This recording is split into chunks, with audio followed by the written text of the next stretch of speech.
ক্ষমতায় যাওয়ার জন্য রাজনৈতিক দলগুলো প্রতিশ্রুতি দিয়ে থাকে, আর এই প্রতিশ্রুতির বিষয়টা স্বাভাবিক।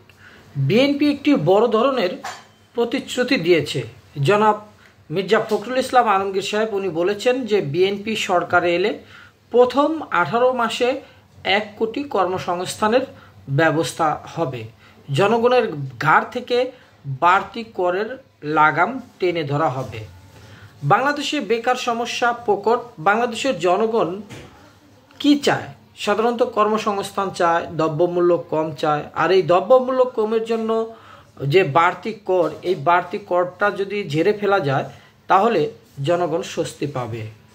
সর্বোপরি আইনের সুশাসন, দ্রব্যমূল্য কম, বেকারত্ব নেই, এইটা যদি থাকে দেশে তাহলে দেশ স্বাভাবিক এবং স্থিতিশীল হবে। গত বৃহস্পতিবার 10 এপ্রিল নিজের ভেরিফাইড ফেসবুক পেজে একটি পোস্টে তিনি এই তথ্যটি জানিয়েছেন।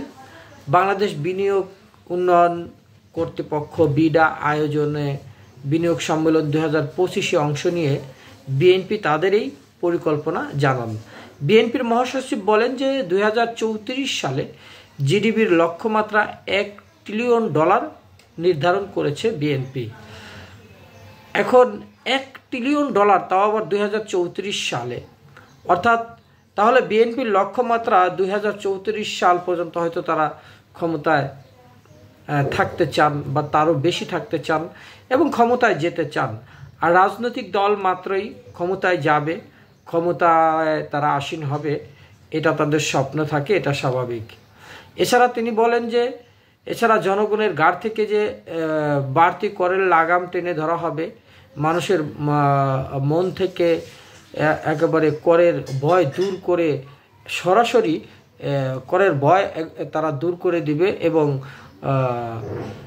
এটা যাতে কর না বাড়ানো হয় সেই ধরনের কাজ দলটি করবে। $1 ট্রিলিয়ন ইকোনমিক শিরোনাম দেওয়া ওই পোস্টে মির্জা ফখরুল আরও বলেছেন যে জাতীয় সংসদ নির্বাচনে বিএনপি নির্বাচিত হয়ে সরকার গঠন করতে পারলে প্রথম 18 মাসে যে 1 কোটি কর্মসংস্থান করা হবে, সেখানে প্রত্যক্ষ বিদেশি বিনিয়োগ এফডিআই, মোট দেশের উৎপাদন জিডিপি লক্ষ্যমাত্রা 0.45% থেকে জিডিপি 2.5% নিয়ে যাওয়ার পরিকল্পনা করেছে বিএনপি।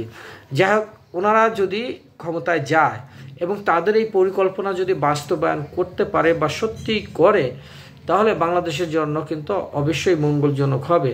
কারণ 1 কোটি লোকের কর্মসংস্থান, বাংলাদেশে কর্মক্ষম এবং চাকরি প্রার্থী বা কর্মপ্রার্থী খুব বেশি হলে 2-2.5 কোটি হবে।